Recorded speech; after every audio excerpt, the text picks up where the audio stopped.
કાલના દિવસે તમે જે ચર્ચા કરી હતી હેલો એરિનની બનાવટની ચર્ચા હતી.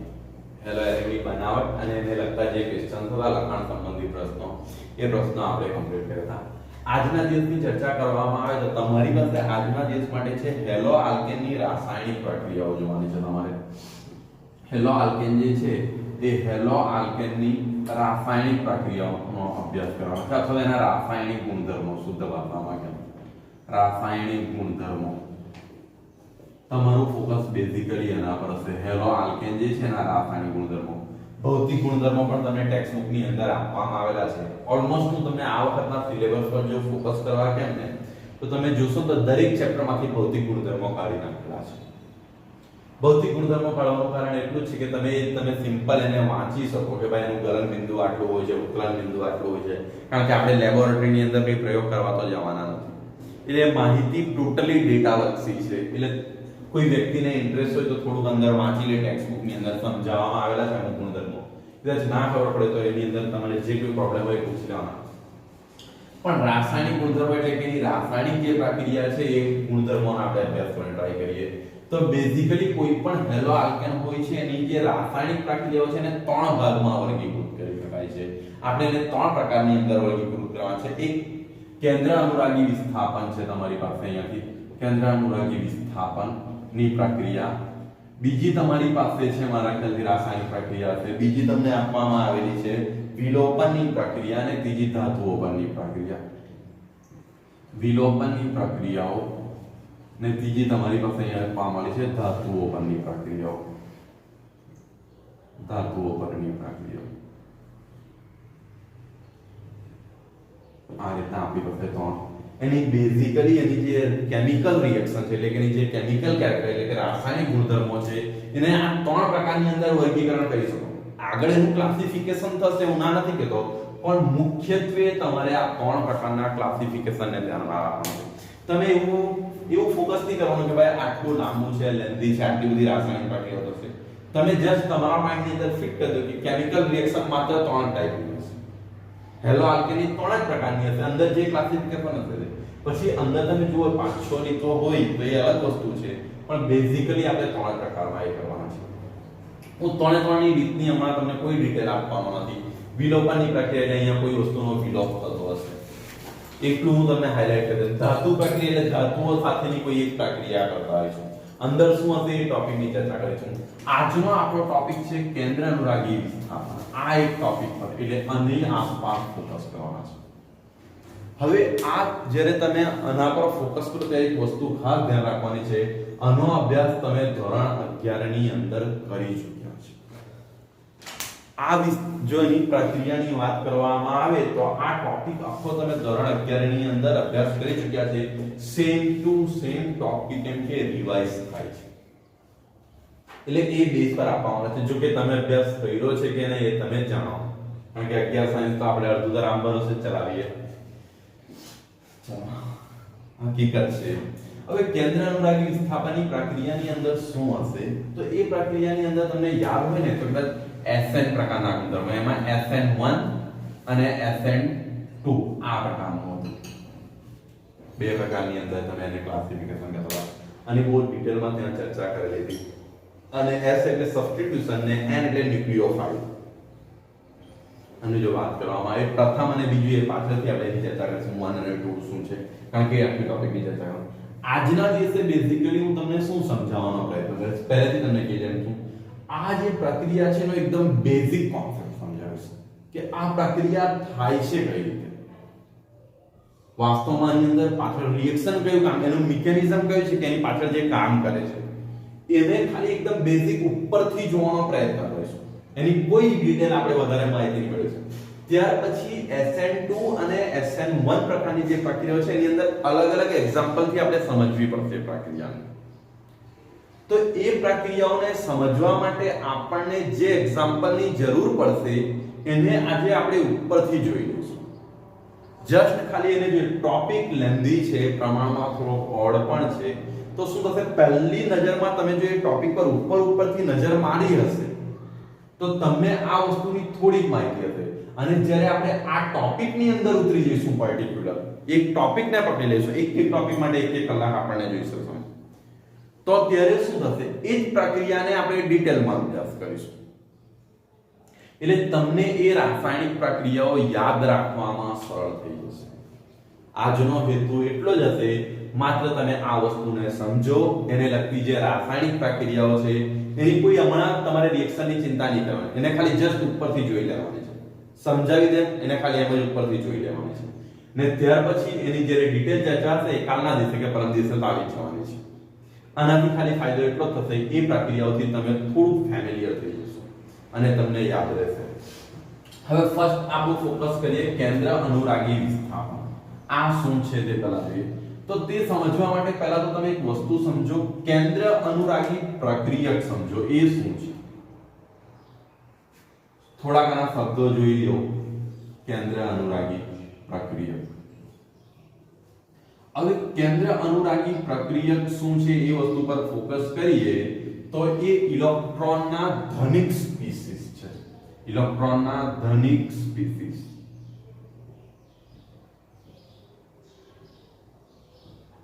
ઇલેક્ટ્રોન ધનિક છે એટલે એમની પાસે શું છે ઇલેક્ટ્રોન વધારે છે ઇલેક્ટ્રોન ધનિક છે એટલે ઇનડાયરેક્ટલી એમની પાસે ઇલેક્ટ્રોન શું છે વધારે છે હવે સીધી વસ્તુ છે કોઈ પણ વસ્તુ પાસે ઇલેક્ટ્રોન વધારે હશે તેના પર કયો વિદ્યુતભાર હશે ઋણ વિદ્યુતભાર હશે કયો વિદ્યુતભાર હશે ઋણ વિદ્યુતભાર હશે એટલે એને આ રીતે Nu ને અહીંથી શું કહીએ ધનિક છે એટલે એના પર વિદ્યુતભાર કયો હશે ઋણ ખાસ ધ્યાન રાખજો અહીંયા ઘણા ધનિકનો મતલબ અહીંયા ધન કર્યા કરે એવું નથી પરંતુ એ કયો હશે એને વાસ્તવમાં શું કહેવામાં આવે છે ન્યુક્લિયોફાઇલ કહેવામાં આવે છે પણ આપણે એને ઇંગ્લિશ નામમાં નથી પઢાવવાના આપણે હમણાં આપણે જ ચર્ચા કરીએ તેને આપણે કયા નામ આપવાના છે ના કેન્દ્ર અનુરાગી પ્રક્રિયા એટલે કેન્દ્ર અનુરાગી પ્રક્રિયા એટલે શું છે સિમ્પલ તો તમારા માઇન્ડની અંદર એટલું ફિટ હોવું જોઈએ એક એવા પ્રકારના સ્પીસીસ છે જેની પાસે ઇલેક્ટ્રોન વધારે છે એમની પાસે ઇલેક્ટ્રોન શું છે વધારે છે તો એને એટ્રેક્શન કોની સાથે હશે ધન વિદ્યુત ધન સાથે હશે ને એટલે ધન આયનો પ્રત્યે આકર્ષિત થશે ને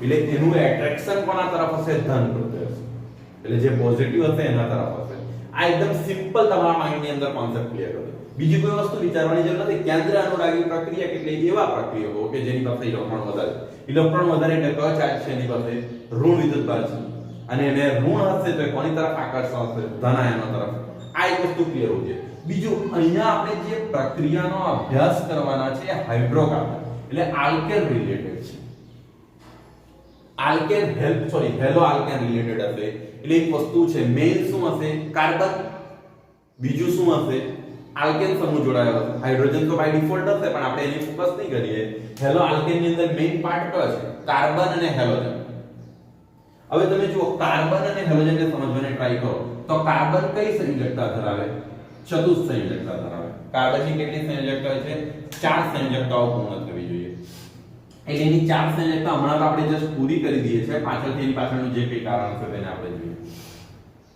અને બીજું તમારું કોણ હશે અહીંયાથી હેલોજન તમારું અહીંયાથી શું હશે હેલોજન હવે જો આ સંયોજનની અંદર તમે ફોકસ કરો કાર્બન અને હેલોજન જ્યારે જોડાય છે તો તેમાં ઇલેક્ટ્રોન નેગેટિવિટીની વાત આવે વિદ્યુત ઋણતા કોની વધારે કારણ કે જો કાર્બન અને હેલોજન વચ્ચે શું રહેલું હશે અહીંયાથી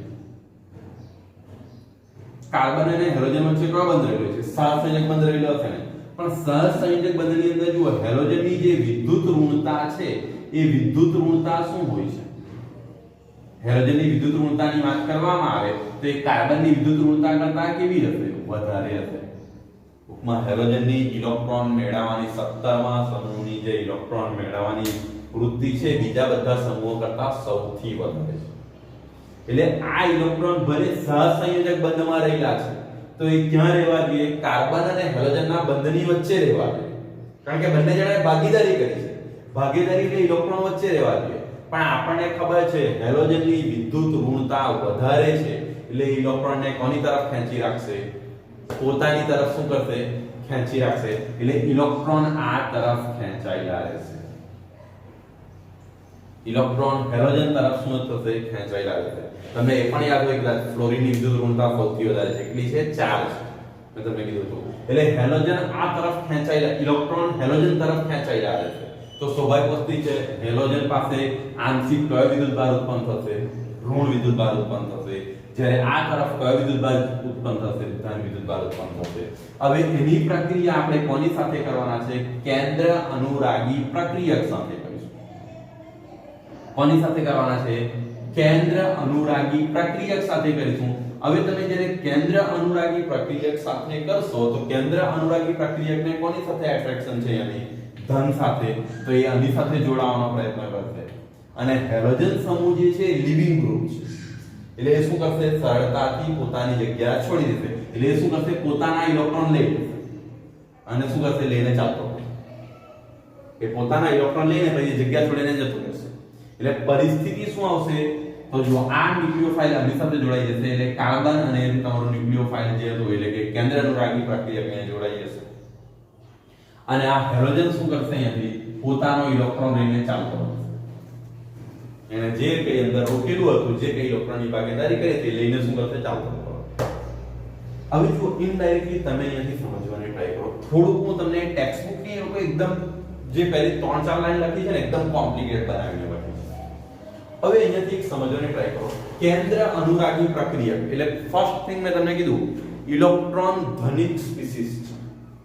હવે જો આ જે હેલો આલ્કેન ની અંદર ફોકસ કરો, હેલો આલ્કેન ની અંદર તો હેલો આલ્કેન ખાલી માત્ર હેલો આલ્કેન પર ફોકસ કરો તો આમાં ઇલેક્ટ્રોન ધનિક કોણ હતું? ઇલેક્ટ્રોન ધનિક કોણ હતું? હેલોજન હતું ને. કાર્બન અને હેલોજન ની વાત કરવામાં માત્ર આટલા ભાગની વાત કરવામાં તો ઇલેક્ટ્રોન કોની પાસે વધારે કહેવાય? હેલોજન પાસે જ, કારણ કે એના તરફ ખેંચાયેલા છે એટલે આનો જો હેલો આલ્કેન ની વાત કરવામાં તો હેલો આલ્કેન માં કેન્દ્ર અનુરાગી કોણ છે? હેલોજન. હેલો આલ્કેન ની અંદર વાત કરવામાં આવે તો આની અંદર કેન્દ્ર અનુરાગી પ્રક્રિયા કોણ છે? હેલોજન. ખાસ સમજો. હવે આ તમારું પ્રક્રિયા કરે છે એટલે એને પ્રક્રિયાર્થવી કહેવામાં આવે છે. શુદ્ધ ગુજરાતી તો તમે જ બોલી શકો, હું નહીં. એટલે કે એને ટૂંકમાં રિએક્શન તરીકે આ તમારું જો અહીંયા એક સમજો. આ કેન્દ્ર અનુરાગી પ્રક્રિયક છે. જો અહીંયા બે વખત શબ્દ બોલાય છે, ટેક્સ્ટ બુક ની વસ્તુ સમજાય. આ જે કેન્દ્ર અનુરાગી પ્રક્રિયક છે પર્ટિક્યુલર આ હેલો આલ્કેન એટલે કે પ્રક્રિયાર્થી જેની સાથે તમે પ્રક્રિયા કરવાના છે. એટલે એનો મતલબ શું થઈ જાય છે? કેન્દ્ર અનુરાગી પ્રક્રિયક શું કરવામાં આવે છે? આ રિએક્શન જો ખાતે કેન્દ્ર અનુરાગી પ્રક્રિયકની જ્યારે શું કરવામાં આવે છે? કોઈ પ્રક્રિયાથી સાથે પ્રક્રિયા કરવામાં આવે છે ત્યારે પ્રક્રિયાથીનો કેન્દ્ર અનુરાગી પ્રક્રિયક જે છે એનું શું થાય છે? આ પ્રક્રિયા વડે વિસ્થાપન થઈ જાય છે, જેને તમે કયા નામે ઓળખવાના છે? કેન્દ્ર અનુરાગી પ્રક્રિયા તરીકે ઓળખવાના છે.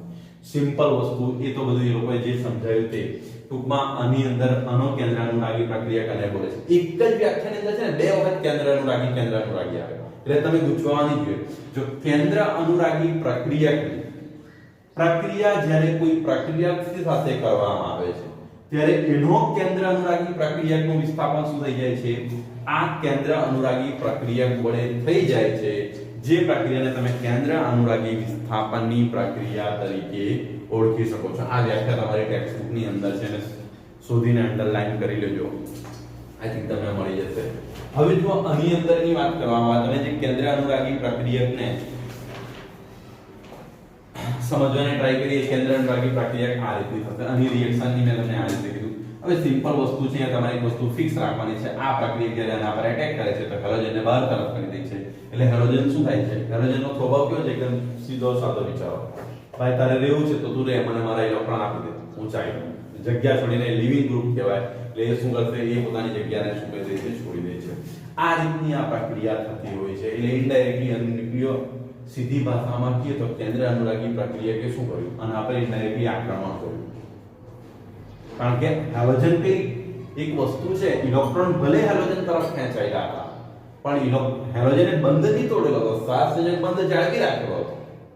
બની શકે આ બંનેના સંબંધોની વચ્ચે કે થોડુંક આ લાલચી હતો એટલે એના તરફ ઇલેક્ટ્રોન હતા પણ બંધ તો જળવાઈ રહેલો હતો, પણ આને હુમલો કરી દીધો અને ઓલરેડી એની પાસે વધારે હતું એટલે તો કે ચાલ ભાઈ આપણી પાસે છે લઈને ચાલ્યા જ કરીને તો આ જગ્યા છોડી. એટલે સિમ્પલી આના કેન્દ્ર અનુરાગી પ્રક્રિયકનું આના વડે શું થઈ જશે? વિસ્થાપન થઈ જશે. એટલે એ તમારી પ્રક્રિયાને કેન્દ્ર અનુરાગી વિસ્થાપન તરીકે ઓળખવાના છે. હવે આવા કેન્દ્ર અનુરાગી પ્રક્રિયકો ઘણા બધા હોય છે. આપણી પાસે ઘણા બધા પ્રક્રિયકોનું લિસ્ટ છે, તમે જુઓ તો એ પ્રક્રિયકો ઘણા બધા હોઈ શકે છે. આપણે દરેક પ્રક્રિયક પર ફોકસ કરીએ. દાખલા તરીકે તમે જુઓ આલ્કોહોલ ગ્રુપ હોઈ શકે, પછી એની સાથે બીજું કોઈ હાઇડ્રોજન આપણે આલ્કાઇલ ગ્રુપ જોડાઈને આલ્કોહોલ થઈ શકે. આ રીતના ઘણા બધા કેન્દ્ર અનુરાગી પ્રક્રિયકો છે, પણ આપણે એને સમજીએ. દરેક પ્રક્રિયકનો ઇન્ડિવિડ્યુઅલ તમે બુકની અંદર જે રીતે લિસ્ટ આપેલું છે તે સમજાવવા કરતા બેટર છે કે હું તમને દરેકનું રિએક્શન લખીને સમજાવું. દરેકનું રિએક્શન, અને એ રિએક્શનને પાછી આપણે ડિટેલમાં અભ્યાસ કરવાના છે. એટલે ફરી પાછા ઇન્ડિવિડ્યુઅલ ટોપિકની અંદર શું કરીશું, આપણે એનો અભ્યાસ કરીશું. એટલે હમણાં એની ચર્ચા નહીં કરીએ, પરંતુ એ રિએક્શન કઈ છે તે જોઈએ, જેથી તમારા આખા ટેબલનો પણ તમારો શું થઈ જાય, અભ્યાસ થઈ જાય.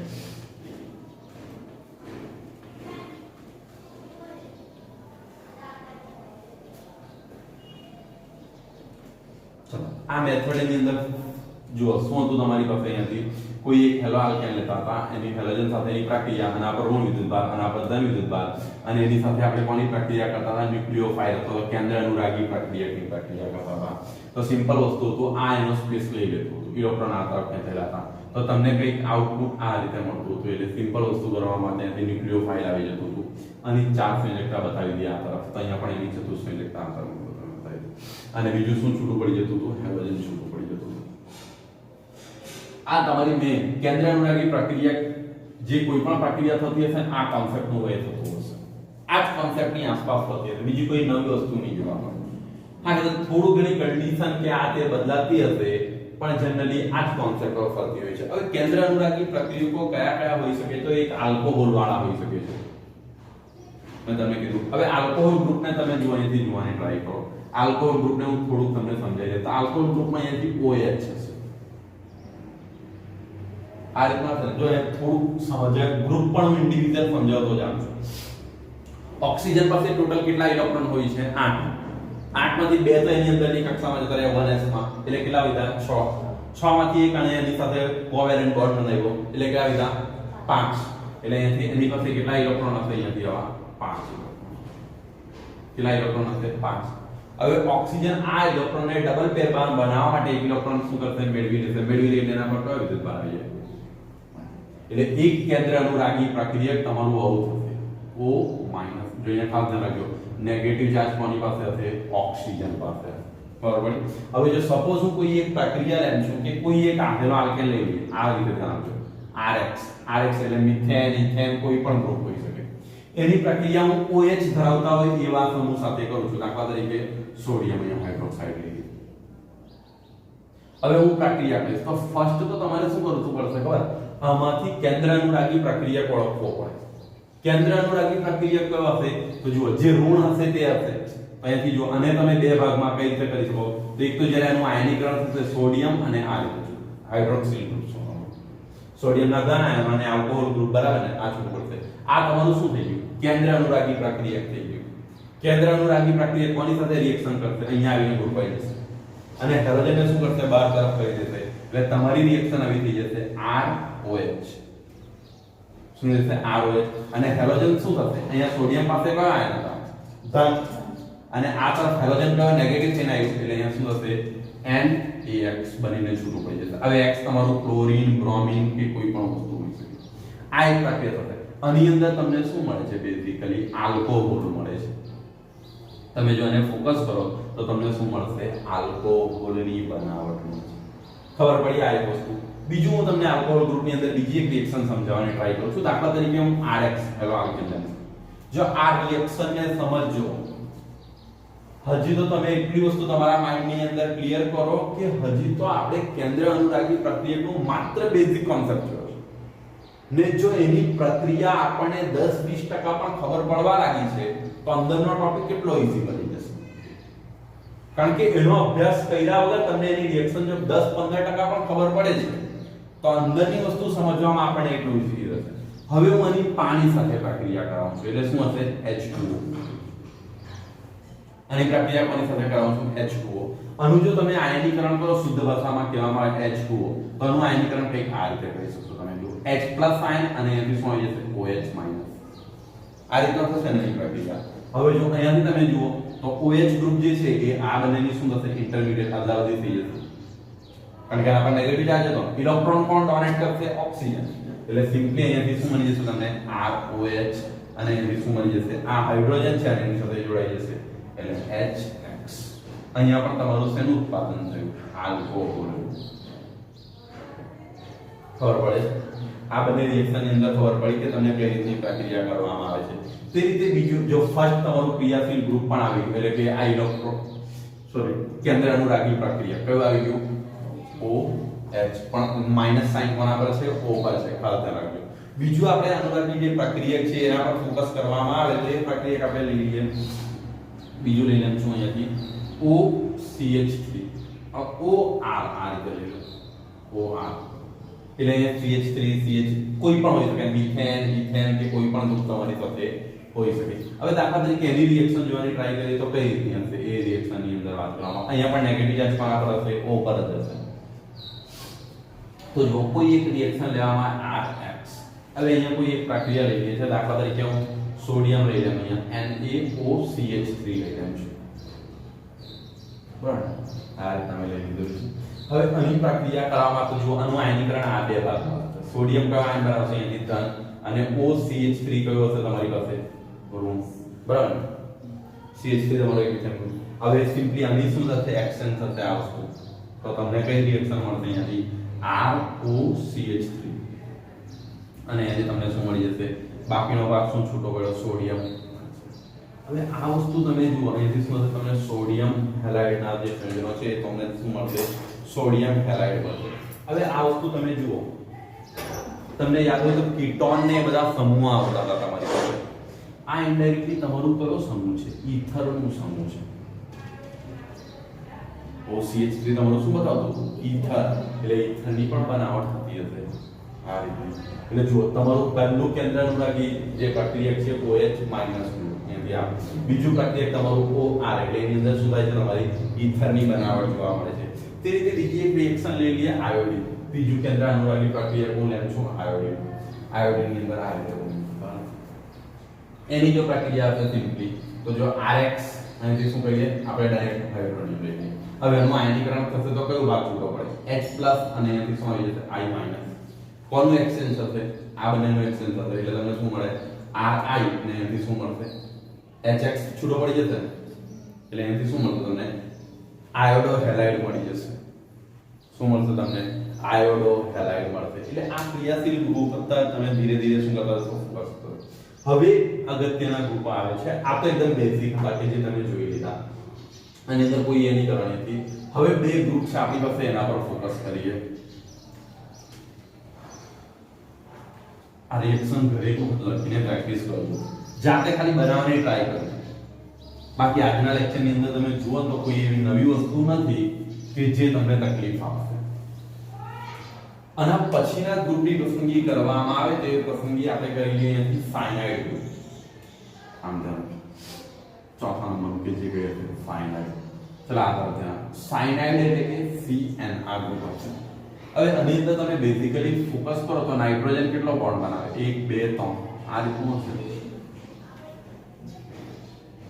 નાઇટ્રોજન સાથે બેઝિકલી એના કેટલા બોન્ડ બનતા હોય છે તમારા 3 બોન્ડ બનતા હોય છે અને આનું કેટલા આ તરફ હોય તો કાર્બન કયું ચતુઃસંયોજકતા ધરાવતું હોય છે નાઇટ્રોજન તમારી 3 સંયોજકતા ધરાવતું હોય છે હવે અહીંયાથી વાત કરવા માટે પહેલા આના એની વાત કરો નાઇટ્રોજનનો પરમાણુ ક્રમાંક કેટલો છે 7 માંથી 2 અંદરની કક્ષામાં ગયા કેટલા વધ્યા 5 ઇલેક્ટ્રોન વધ્યા 5 માંથી એને 3 બોન્ડ બનાવી દીધા એટલે એની પાસે કેટલા વધ્યા 2 ઇલેક્ટ્રોન સેમ ફોકસ તમે કાર્બન પર કરો કાર્બનનો પરમાણુ ક્રમાંક 6 બરાબર ને 2 અંદર ગયા કેટલા વધ્યા 4 માંથી 3 બોન્ડ માં જતા રહ્યા કોવેલેન્ટ 1 અને એક બીજો એ ધારો કે મેળવી લેશે એની પેર બનાવવા માટે તેના પર કયો ચાર્જ આવે હવે તમે અહીંયા ધ્યાન આપો તો આ સાયનાઇડ ગ્રુપમાં બંને તરફથી ઇલેક્ટ્રોન ડોનેટ કરી શકાય એવી પોઝિશન છે સાયનાઇડ ગ્રુપ બંને તરફથી ઇલેક્ટ્રોન ડોનેટ કરી શકે કાર્બન તરફથી પણ કરી શકે અને બીજી તરફ નાઇટ્રોજન બાજુથી પણ ઇલેક્ટ્રોન ડોનેટ કરી શકે છે ઇલેક્ટ્રોન ધનિક એટલે સીધી વસ્તુ છે એની પાસે ઇલેક્ટ્રોન વધારે છે બંને તરફ એની પાસે લોન પેર એટલે કે ઇલેક્ટ્રોન આવેલા છે વધારાના ઇલેક્ટ્રોન તો એને શું કરી શકે સહેલાઈથી ડોનેટ કરી શકશે હવે અહીંયા ડિપેન્ડ એ છે કે સાયનાઇડની પ્રક્રિયા જ્યારે આપણે કરીએ છીએ તો કયા સંજોગમાં કયો ઘટક ઇલેક્ટ્રોન ડોનેટ કરશે. આના પરથી એમસીક્યુ આવે છે. આ ટોપિકમાંથી ક્વેશ્ચન નીકળે છે ખાસ કરીને. અને જે ઇલેક્ટ્રોન બંને તરફથી એ કરી શકતા હોય ને એને ઉભયદંતી, ખાસ ધ્યાન રાખજો, ઉભયદંતી કેન્દ્ર અનુરાગી પ્રક્રિયા કહે છે. એને કયા નામે ઓળખવામાં આવે છે? ઉભયદંતી કેન્દ્ર અનુરાગી પ્રક્રિયા તરીકે ઓળખવામાં આવે છે. એવા આપણી પાસે બે હશે, એક આ હશે ને બીજું નાઇટ્રોજન અહીંયાથી NO2 હશે. આપણી પાસે બે કેન્દ્ર અનુરાગી પ્રક્રિયા કહેવામાં આવે છે સાયનાઇડની અંદર. હવે એ સાયનાઇડની પ્રક્રિયા હું સપોઝ અહીંયાથી કોઈ એક વસ્તુ સાથે કરે છે, કોઈ એક હેલો આલ્કેન સાથે કરવામાં આવે છે. 8X મેં લઈ લીધું છે અને અહીંયાથી પોટેશિયમ સાયનાઇડ લઈ લેવું છે. કયો ગ્રુપ લેવામાં આવ્યો? Potassium cyanide. હવે તમને ખબર છે પોટેશિયમ એકદમ એક્ટિવ તત્વ છે. એ તરત જ કેમિકલ રિએક્શન ની અંદર ભાગ લે.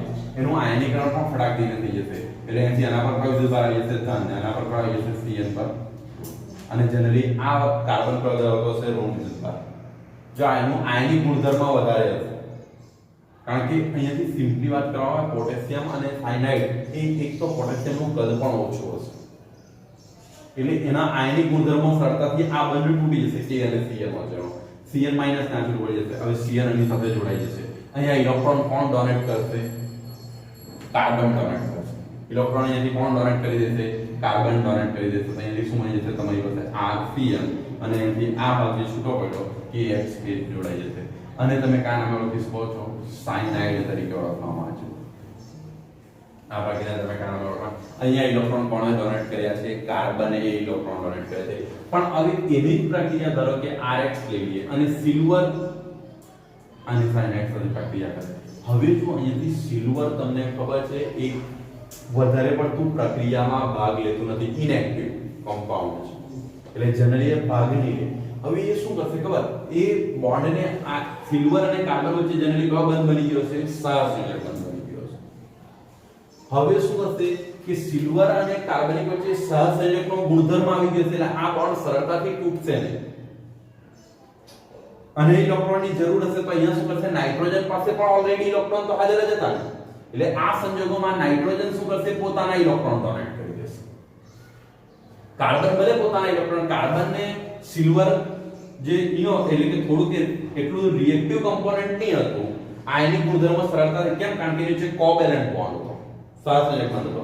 તો કાર્બન ઇલેક્ટ્રોન ડોનેટ કરે તે પહેલા નાઇટ્રોજન શું કરશે? પોતાના ઇલેક્ટ્રોનને શું કરી દેશે? ડોનેટ કરી દેશે. એટલે એ પ્રક્રિયાની અંદર ભાગ લઈ લેશે એટલે R અને અહીંયા શું મળી જશે? NC.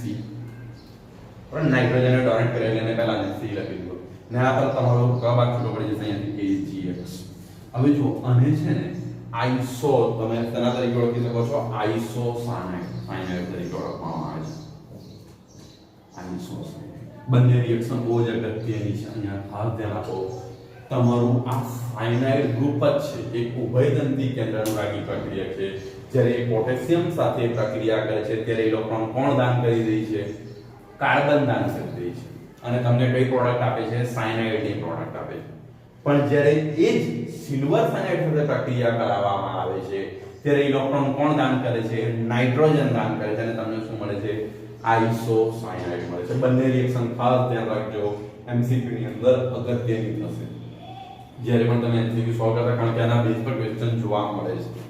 એટલે આ વસ્તુ તમારું આઇસોસાયનાઇડ ક્યારે બને છે અને સાયનાઇડ ક્યારે બને છે. આની અંદરની રિએક્શન શું છે તો આપણે પાછળથી જોઈ લઈશું કે આ કઈ રીતે આની પાછળનું કારણ શું હતું. પણ હમણાં એટલું તો ખ્યાલ આવશે કે આ કન્ડિશન હશે. હવે તમે જુઓ તો તમારી ટેક્સ્ટ બુકમાં છે એના પછી એક ક્વેશ્ચન આપવામાં આવે છે એક્ઝામ્પલ, એની અંદર પણ આઈ થિંક આ જ ક્વેશ્ચન છે. આના પછીનો જે એક એક્ઝામ્પલ આપેલો છે એક્ઝામ્પલ ટાઈપનો એક ક્વેશ્ચન આપવામાં આવે છે. જો KCN અને AgCN જ્યારે પ્રક્રિયા કરે છે, KCN શું કરે છે? હેલો આલ્કેન સાથે પ્રક્રિયા કરીને સાયનાઇડ બનાવે છે. જ્યારે AgCN તમારું શું કરે છે? હેલો આલ્કેન સાથે પ્રક્રિયા કરીને આઇસોસાયનાઇડ બનાવે છે. આ વિધાન સમજાવો. એ છે તમારો એક્ઝામ્પલ. કયા નંબર પર એક્ઝામ્પલ છે એની વાત કરવામાં તો 10.5 તમારો આ જ એક સવાલ છે. 1 માર્ક માટે જુઓ એક ક્વેશ્ચન પણ એક અગત્યનો છે તમારો જે 10 પોઈન્ટ એટલે છે. આ તમને આ ગ્રુપનો આઈડિયા આવી ગયો ને સાયનાઇડ ગ્રુપનો, અને ખાસ ધ્યાન રાખજો આના પર ફોકસ કરજો કારણ કે મેં તમને કીધું તેમ કહ્યું છે ઉભયદંતી કેન્દ્ર અનુરાગી પ્રક્રિયા છે એટલે બંને તરફથી ઇલેક્ટ્રોન ડોનેટ કરવાની કેપેસિટી હોય છે. ચલો બીજું એક લઈ લઈએ એમોનિયાનું.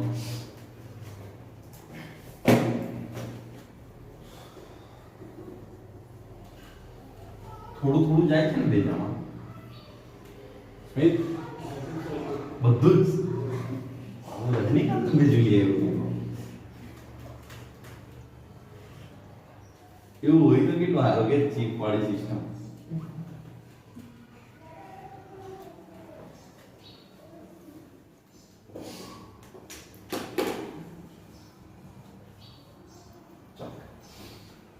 બીજું ગ્રુપ એટલે નાઇટ્રાઇલ ગ્રુપ NO2. હવે આની પણ પોઝિશનને સમજવાની ટ્રાય કરીએ કે કઈ રીતની એની પોઝિશન હશે. તો જો આને હું એક આ રીતે દર્શાવી શકું. અહીંથી નાઇટ્રોજન હશે, એક ઓક્સિજન સાથે એનો ડબલ બોન્ડ દર્શાવી છે, અને એક ઓક્સિજન સાથે એનો કયો બોન્ડ દર્શાવી છે, સિંગલ બોન્ડ છે. નાઇટ્રોજનના ત્રણ બોન્ડ પૂરા થઈ ગયા. હવે સિમ્પલી આ ઓક્સિજનની ફોકસ કરો. તો એની પાસે ટોટલ કેટલા ઇલેક્ટ્રોન હશે? 8. 8 માંથી 2 અંદર ગયા એટલે 6. 6 માંથી એક અંદર બોન્ડ બનાવવાનો પડે એટલે 5. 5 ની અંદર થઈ પણ એ પેરમાં રહે છે 6 રહેતો તો આપણા પર ચાર્જ આવી જશે માઈનસ. બરાબર. એક આ તરફથી ઓક્સિજનને ડોનેટ નો ચાન્સ છે એટલે ઓક્સિજન ઇલેક્ટ્રોનને ડોનેટ કરવાનો એક ચાન્સ ધરાવે છે. બીજી વસ્તુ પર તમે ફોકસ કરો તો અહીંયાથી બીજો એનો એક બોન્ડ હું તૈયાર કરી દઉં. બીજો એક ચાન્સ એવો પણ છે, નાઇટ્રોજનની પણ પોઝિશનને તમે ચેક કરો. નાઇટ્રોજનની પાસે ટોટલ કેટલા ઇલેક્ટ્રોન છે? 7. એટલે 7 માંથી 2 બોન્ડમાં જતા રહ્યા. બધા 5 માંથી 3 બોન્ડ બનાવવામાં વપરાયા 2. એટલે આની પાસે પણ ઇલેક્ટ્રોન છે અને એની પાસે પેરમાં જ છે. એટલે જો એક તો નાઇટ્રોજન પણ ઇલેક્ટ્રોન ડોનેટ કરી શકે છે અને બીજો ઓક્સિજન પણ ઇલેક્ટ્રોન ડોનેટ કરી શકે. એટલે આ પણ તમારું કયા ગ્રુપમાં આવશે? ઉભયદંતી, કે બંને તરફથી ઇલેક્ટ્રોન ડોનેટ થવાનો ચાન્સીસ છે. આ બે ગ્રુપને ખાસ ધ્યાન રાખજો. એક કયો ગ્રુપને મેં ફોકસ કર્યું? સાયનાઇડ ગ્રુપને. બીજા કયા ગ્રુપને ફોકસ કરવામાં આવે છે? NO2 ગ્રુપને. એની અંદર ઓક્સિજન પર જનરલી કયો ચાર્જ જોવા મળતો હોય છે? નેગેટિવ ચાર્જીસ હોય છે. હવે એની પ્રક્રિયાઓ આપણે કરવાની ટ્રાય કરીએ. તો જો RX પ્રક્રિયાને કોની સાથે કરી દઈએ? પહેલા પોટેશિયમ નાઇટ્રેટ સાથે કરો તો KNO2 આવી જશે. આ રીતે પ્રક્રિયા થશે. હવે જો અહીંયા તમે કીધું તેમ સરળતાથી આયનિક કે તૂટી જશે. એટલે અહીંયા એક પોઝિશનની વાત કરવામાં આવે તો કઈ રીતના થશે? પહેલા તો આની પાસે જે ઇલેક્ટ્રોન છે તેની વાત કરીએ કે આ પ્રકારની એક પોઝિશન છે. ઓક્સિજન પણ શું કરે છે? લોન પેર ઇલેક્ટ્રોન એટલે વધારાના ઇલેક્ટ્રોન ધરાવે છે અને પેલી તરફ કોણ ઇલેક્ટ્રોન વધારાના ધરાવે છે? નાઇટ્રોજન પણ ઇલેક્ટ્રોન ધરાવે છે. હવે જો અહીંયા શું હશે? ઓક્સિજન પણ નેગેટિવ ચાર્જ છે. એટલે ઓક્સિજન સરળતાથી પોતાના ઇલેક્ટ્રોન ડોનેટ કરી શકે. એટલે પહેલું ડોનેશન કોણ કરશે? અહીંયાથી ઓક્સિજન. એટલે તમારી પ્રક્રિયા કઈ થશે? અહીંયાથી R. અને જો અહીંયાથી ઓક્સિજનની પ્રક્રિયા થશે તો O N ને અહીંયાથી શું આવી જશે? આ પ્રકારની પ્રક્રિયા થશે. અથવા તમે ડાયરેક્ટ O પણ લખી દો RNO2. એટલે આ તમને કયો સંયોજન મળે છે? આલ્કાઇલ નાઇટ્રાઇલ પ્રકારનું સંયોજન મળે છે. અને તમને કયું મળશે? Alkyl nitrile. તમે વધારે હમણાં વિચાર નહીં કરતા કારણ કે આ પ્રક્રિયાઓને પાછળથી ડિટેલમાં જોવાની છે. એટલે સિમ્પલી ખાલી એનું રિએક્શન તમે સમજવાની ટ્રાય કરો. તે રીતે બીજું આની જગ્યાએ જો સિલ્વર લઈ લેશો, સિલ્વર લેશો, જો અહીંયા ઇલેક્ટ્રોન કોણે દાન કર્યા હતા? ઓક્સિજન. તો અહીંયાથી કોણ બધા દાન કરી દેશે? નાઇટ્રોજન. એટલે અહીંથી તમારી પાસે પ્રક્રિયા કેવી થઈ જશે? તમારી પાસે આ નાઇટ્રોજન ઇલેક્ટ્રોન દાન કરી દેશે એટલે અહીંથી શું આવી જશે? NO2. આ પ્રકારની પ્રક્રિયા થઈ જશે અને અહીંયાથી શું થશે? Ag તમારું છૂટું પડી જશે. એ પ્રક્રિયાને તમે કયા નામે ઓળખી શકો છો? નાઇટ્રો આલ્કેન તરીકે ઓળખવામાં આવે છે. અને કયા નામે ઓળખવાના છે તમે? નાઇટ્રો આલ્કેન તરીકે ઓળખવામાં આવે છે. આ એક પ્રક્રિયા થઈ જશે તમારે કઈ રીતે. ને આ તરફ અહીંયા તમને જે સંયોજન મળ્યું હતું એને કયા નામે ઓળખો છો? Alkyl nitrile. એટલે શું નામ હતું? Alkyl nitrile. આ જો તમને જે ટેબલ આપવામાં આવે છે તેમાં આ વસ્તુ છે. એ લોકો ખાલી ઘટક પાડીને અલગ અલગ એમાં લખેલું છે કોષ્ટકની અંદર, પણ મેં એને રિએક્શન સહિત બનાવીને સમજાવું છું એટલે તમે થોડુંક એનાથી અહીંયા ફેમિલિયર થઈ જાઓ. બીજો કોઈ હેતુ નથી. એટલે જો બે ગ્રુપની પ્રક્રિયાઓ તો ખાસ યાદ રાખજો, બહુ જ અગત્યની છે. હું તમને પહેલેથી જ કેમ છું, તમને SN1 SN2 આવડે ના આવડે એ કોણ વસ્તુ છે. પહેલા આટલું તો ખબર હોવી જોઈએ, સાયનાઇડ વાળું અને નાઇટ્રાઇલ વાળું. અને બીજી બે રિએક્શન છે એટલે જો ટોટલ કેટલી? બે સાયનાઇડ ગ્રુપની આવી ગઈ, બે અહીં આવી ગઈ એટલે 4. હજુ બે તમને બતાવીશ. એક લિથિયમ એલ્યુમિનિયમ નાઇટ્રાઇલ સાથેની પ્રક્રિયા છે અને બીજી તમારી ધાતુઓ સાથેની પ્રક્રિયા છે.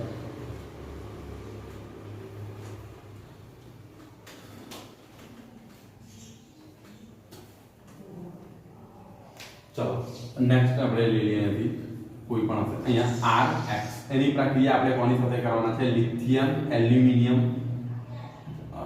ઠીક છે ને L I L H4 હવે એની અંદરથી સિમ્પલી શું થશે H માઈનસ આ ભાગને છૂટો પાડીએ તો એ એની સાથે શું થશે આ પ્રક્રિયાને હમણાં ખાલી જસ્ટ એમ જ ધ્યાન આપજો આની શું થશે ઇન્ટરચેન્જિંગ થઈ જશે એટલે તમને અહીંયા શું મળી જશે RH મળી જશે સોરી RH આ રીતે તમને મળી જશે આગળ તમને કેવા મળી જશે RH મળશે ને આ તરફ તમારો બાકીનો ભાગ જે છે એ અહીંથી પ્લસ થઈને છૂટો પડી જશે લિથિયમ સાથે Li એની સાથે હેલ્યુ જોડાઈ જશે Li Al H3 ને તમારી પાસે X એ ઘટકને આપણે પાછળથી જો કે રિએક્શનની ડિટેલમાં આપણે પાછળથીનો અભ્યાસ કરીશું પણ અહીંથી તમે જોજો અહીંયા કયો એ જોડાય છે હાઇડ્રોજન જોડાય છે આ તરફ ધ્યાન રાખજો એટલે હાઇડ્રોજન પણ તમારું એક ક્રિયા એમાં આવે છે કેન્દ્ર અનુરાગી પ્રક્રિયામાં હાઇડ્રોજન પણ કેન્દ્ર અનુરાગી પ્રક્રિયામાં આવે છે એ પણ તમે જોડો એમ પણ તમને જો કાલે મેં એક રિએક્શન સમજાવી હતી સેન્ડમેયરનું રિએક્શન એમાં જો હાઇડ્રોજન છૂટો પણ પડી જતો હતો અને જોડાઈ પણ જતો હતો સેન્ડમેયર રિએક્શન ની અંદર એટલે આ એક પોઝિશન તમને જોવા મળે છે બીજી એક એની ધાતુઓ સાથેની પ્રક્રિયા છે ધાતુની અંદર જનરલી મેટલ આપણે કન્સિડર કરતા હોઈએ છીએ તેનું RX આપણે કહી દઈએ અને કોઈ એક ધાતુ હશે ધાતુને જનરલી હું M વડે દર્શાવી દઉં છું R હવે આ છૂટું પડશે તો આ ભાગ પર ઋણ હશે તો આ બંનેનું ઇન્ટરચેન્જિંગ થઈ જશે આ બંને પ્રક્રિયાની હમણાં તમે વધારે વિચારતા નહીં આ બંને માટે એને ખાલી ડાયરેક્ટ આ ભાગ અહીંયા ધાતુ હશે આ તમારું શું હશે ધાતુ તરીકેનો ઉપયોગ કરવામાં આવશે એટલે અલગ અલગ ધાતુ એટલે જો આ તમને કેન્દ્ર અનુરાગી જે પ્રક્રિયકો હતા એ પ્રક્રિયક સાથે થોડું ઘણું તમને ઇન્ટ્રોડક્શન હવે આ બધી રિએક્શનો કઈ રીતની થતી હોય છે અને આ ગુણધર્મો કયા હોય છે એ સમજવાનું છે કેન્દ્ર અનુરાગી પ્રક્રિયકની અંદર બેઝિકલી તમને એક જ કોન્સેપ્ટ તમે જો 8-10 રિએક્શન લખી એની અંદર બેઝિકલી એક જ કોન્સેપ્ટ પર ફોકસ કરવામાં આવ્યું છે કેન્દ્ર અનુરાગી પ્રક્રિયા એટલે જેની પાસે વધારાના ઇલેક્ટ્રોન છે એ શું કરશે જેની પર ઇલેક્ટ્રોનની ઉણપ છે એના પર શું કરે છે આક્રમણ કરે છે કારણ કે કાર્બન પાસે ઇનડાયરેક્ટલી શું થઈ ગયું છે ઇલેક્ટ્રોનની ઉણપ થઈ ગઈ છે અને એના કેન્દ્ર અનુરાગી પ્રક્રિયાનું શું કરી દે છે વિસ્થાપન કરી દે છે એ પ્રક્રિયાને તમે કેન્દ્ર અનુરાગી વિસ્થાપનની પ્રક્રિયા તરીકે ઓળખો છો ફરીથી એની એક વાર વ્યાખ્યા કહી દઉં છું ઇલેક્ટ્રોન ધનિક એટલે કેન્દ્ર અનુરાગી પ્રક્રિયા જેની પાસે વધારાના ઇલેક્ટ્રોન છે એ શું કરે છે ઇલેક્ટ્રોનની ઉણપ વાળા પ્રક્રિયક પર શું કરે છે આક્રમણ કરે છે અને પ્રક્રિયકના કેન્દ્ર અનુરાગી પ્રક્રિયકનું શું કરે છે વિસ્થાપન કરી દે છે એ પ્રક્રિયાને તમે કેન્દ્ર અનુરાગી વિસ્થાપન તરીકે ઓળખી શકો છો એની અલગ અલગ રિએક્શનો જોઈશું હવે આપણો જે ટોપિક આવે છે SN2 અને SN1 છે એની અંદર ખાસ કરીને આપણે કાલના દિવસે SN2 ની ચર્ચા કરીશું આજના દિવસ માટે બસ અહીં સુધી આટલું જ રાખીએ જે 20-30 મિનિટનું થયું છે બાકીના કાલના દિવસ